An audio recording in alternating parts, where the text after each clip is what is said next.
The Yankees had just outscored the Pirates 55-27. They were the better team by every measure. 3 blowout victories, 16-3, 10-0, 12-0. Dominant, unstoppable. Mickey Mantle had delivered the performance of his life. 3 home runs, 11 RBIs, a batting average of .400. But when Bill Mazeroski's bat connected with Ralph Terry's pitch in the bottom of the 9th inning, none of that mattered. What happened next, most people never saw. The photographers weren't allowed in. The reporters were kept outside. For 20 minutes, the door to the visitors' clubhouse at Forbes Field stayed locked. Inside that room, something broke that had never broken before. Mickey Mantle was crying. Let's go back 6 days, October 5th, 1960. Game 1 of the World Series. Yankees versus Pirates at Forbes Field in Pittsburgh. The Yankees were heavy favorites. They'd won 97 games in the regular season. They had Mickey Mantle, the Triple Crown winner from 1956, Roger Maris, who'd hit 39 home runs, Yogi Berra, a 3-time MVP, Whitey Ford, the best pitcher in baseball. The Pirates? They were scrappy. They'd won 95 games, sure, but nobody gave them a real chance. This was supposed to be a coronation, not a competition. Game 1 started badly for the Yankees. The Pirates jumped out to a 6-2 lead.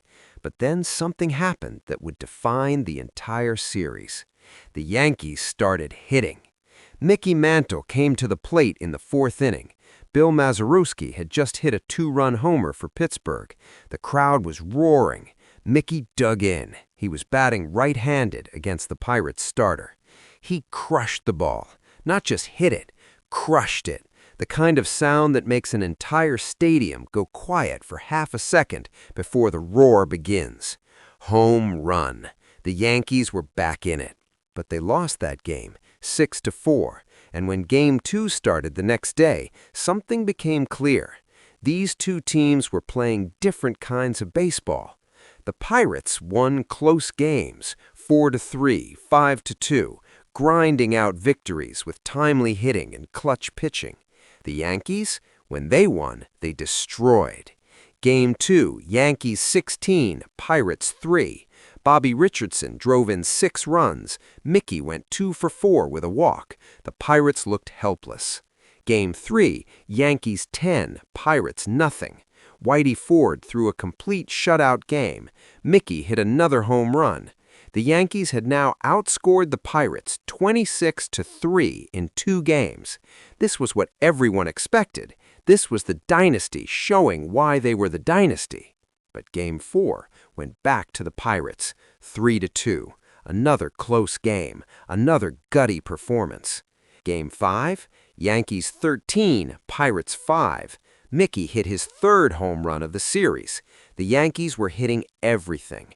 Roger Maris, Yogi Berra, Moose Skowron. It was batting practice.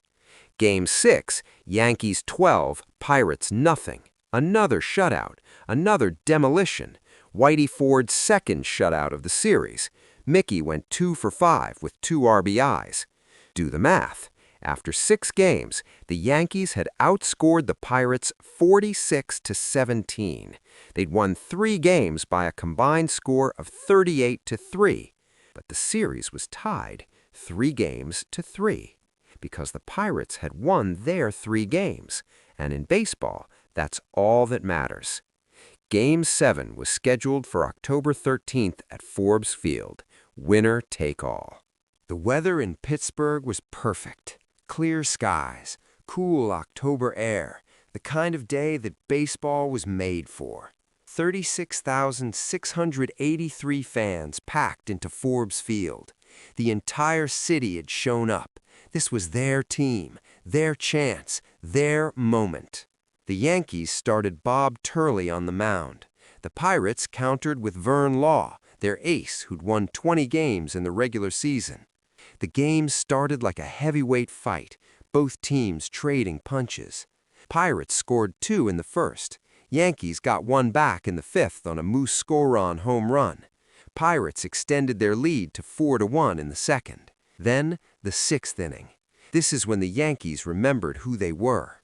Mickey Mantle led off with a single. Yogi Berra followed with a 3-run homer. Suddenly it was 4-4. The Pirates got a run back in the bottom of the sixth, 5-4 Pirates. Top of the eighth, the Yankees exploded again, 4 runs. Mickey drove in a run with a single. By the time the dust settled, it was 7-5 Yankees. 3 outs away from a championship. 3 outs away from validating everything the statistics said. 3 outs away from proving they were the better team. But baseball doesn't care about statistics. Bottom of the eighth, Geno Simile led off with a single.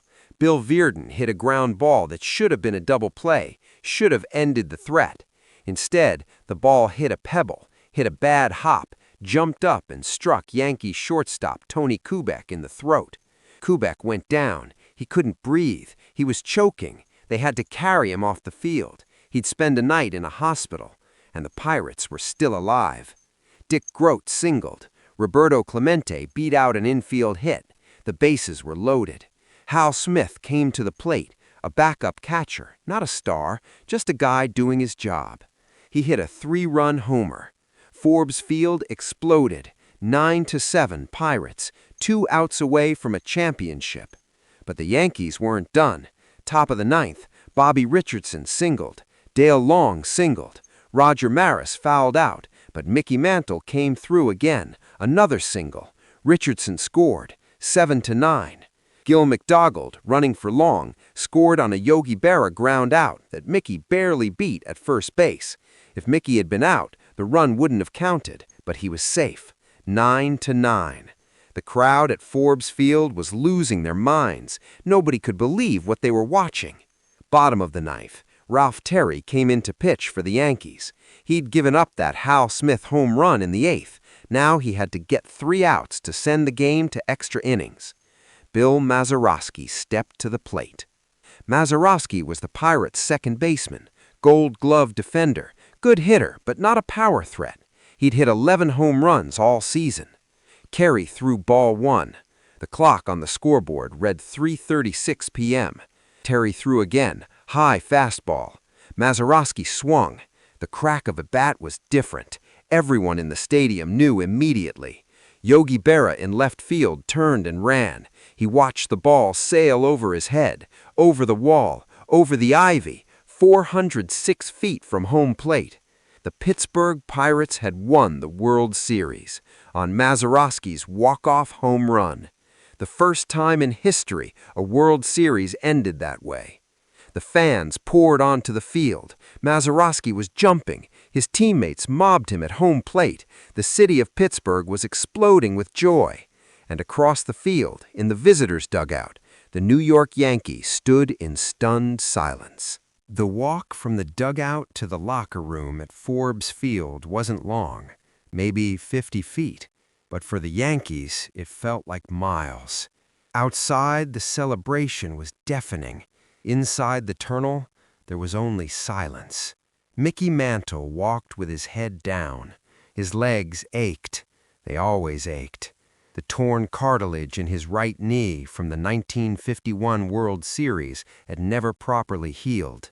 Every step was pain, but he never complained. He just had the best World Series performance of his career. 3 home runs, 11 RBIs, a .400 batting average, 9 walks, 8 runs scored. And it meant nothing. When the team reached the locker room, manager Casey Stengel told the clubhouse attendants to lock the door. "Give us 20 minutes," he said quietly. "No photographers, no reporters, no questions. Not yet." Inside, the room was dead quiet. Players sat at their lockers, still in uniform, staring at nothing. Yogi Berra stood near the door, arms crossed, his face blank. Roger Maris sat with his head in his hands. And Mickey Mantle, the great Mickey Mantle, the switch-hitting center fielder who could do everything on a baseball field, sat on a wooden stool and began to cry. Not quiet tears, real crying. His shoulders shook, His face was in his hands. He couldn't stop. It was the first time any of his teammates had seen him like this. Mickey played through injuries that would hospitalize most men. He'd played the entire series on knees wrapped in bandages. He never showed weakness. But this wasn't about pain. This was something else. "We were the better team," Mickey said, his voice breaking. "We were the better team." He said it again and again, like he was trying to make sense of something that didn't make sense. Casey Stengel stood near him but didn't say anything. What could he say? The Yankees had outscored the Pirates 55-27. They'd hit better, pitched better, fielded better, and they'd lost. Whitey Ford, Mickey's best friend, sat down next to him, put a hand on his shoulder. "Mick?" Mickey looked up. His face was wet with tears. "How do we lose? How do we lose when we were that much better?" Whitey didn't have an answer. 20 minutes passed. The crying stopped. Mickey wiped his face with a towel. He stood up slowly, wincing as his knee took his weight. He started taking off his uniform. By the time the door opened and the reporters were allowed in, Mickey's face was dry. His uniform was folded on his stool. He gave the standard answers. "They played well. We came up short. That's baseball." But the teammates who were in that room never forgot what they saw. The day greatness wasn't enough. The day doing everything right still meant losing. The day Mickey Mantle cried. Years later, Bobby Richardson, the Yankees' second baseman, talked about that day. He remembered Mickey sitting on that stool, tears streaming down his face, saying, "We were the better team," over and over. Richardson said it was the saddest thing he'd ever seen in baseball. Because Mickey was right. The Yankees were the better team. By every measure that should matter, they should have won. But baseball doesn't work that way. Life doesn't work that way. You can do everything right and still lose. You can be the best and still fail. You can give everything you have and watch it slip through your fingers in the bottom of the ninth. That's the cruelest lesson of October 13th, 1960. Mickey Mantle would play 8 more years. He'd win 2 more championships. He'd hit 536 home runs in his career. He'd become a legend. But he said later that the 1960 World Series was the only loss in his entire life, amateur or professional, that made him cry. Because it taught him something he didn't want to learn. That greatness isn't always enough. That sometimes the better team doesn't win. That life isn't fair. Forbes Field is gone now. They tore it down in 1971. But if you go to the University of Pittsburgh campus, you can find home plate preserved under glass, and there's a plaque that marks where Bill Mazeroski's home run left the stadium. Every October 13th, people still gather there, Pirates fans mostly, celebrating the greatest moment in their team's history. But somewhere in that crowd there's usually a Yankees fan, standing quietly, thinking about Mickey Mantle, thinking about the day greatness broke. If this story moved you, hit that like button and subscribe, because there are more untold stories like this one, stories about the moments that made legends human. And if you want to hear them, we'll keep telling them. The greatest stories aren't always about winning. Sometimes they're about what happens when you lose, despite doing everything right. That's what makes them unforgettable.